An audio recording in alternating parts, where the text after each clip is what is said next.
què tal, com estan? Espero que bé, dintre aquest temps que ens toca viure, que esperem, com els dic sempre, que tingui una data de caducitat.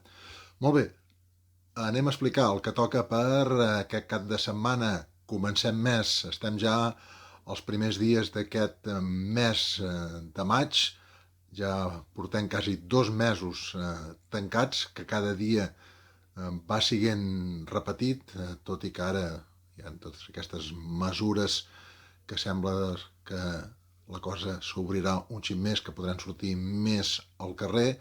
Encara a hores d'ara no sabem què passarà amb la temporada de cantades d'havaneres, encara no han sortit gaires notícies, tot i sí que hi ha una proposta de les Anxovetes que els hi recomano que visitin el seu canal perquè és molt interessant el que proposen si continua amb aquest virus, amb aquesta pandèmia, i moltes activitats a l'aire lliure no es poden portar a terme. És molt interessant. Les xarxes socials, la seva pàgina web, ja poden trobar aquesta proposta, 3 propostes per poder fer cantades per part d'aquest grup gironí, de les Anxovetes. Bé, referent ja al programa aquest cap de setmana del dia 2 i 3 d'aquest mes que acabem de començar, com us deia, el mes de maig, els hi proposo un disc de llegenda.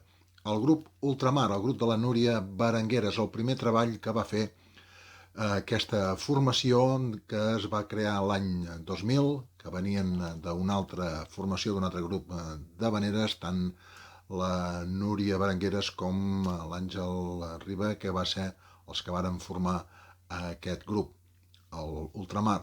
I el primer treball discogràfic va ser un homenatge al mestre Ortega Monasterio. Així es diu, homenatge a Ortega Monasterio. I les cançons que escoltarem, tots els temes, són del mestre. Alguns, ell autor de la lletra i de la música, altres només autor de la música. Bé, això és el que podran escoltar a les diferents emissores aquest cap de setmana o entre setmana, els dies que les mateixes ho programin. Ja ho saben, que si van a la nostra web del programa, www.sonsacauderella.tk, allà hi ha un apartat que poden trobar les emissores i els dies i l'hora que passen el programa. De la meva part, res més. Es cuidin, espero que ens puguem veure aviat, com sempre els hi dic, i fins la propera. Adéu-siau.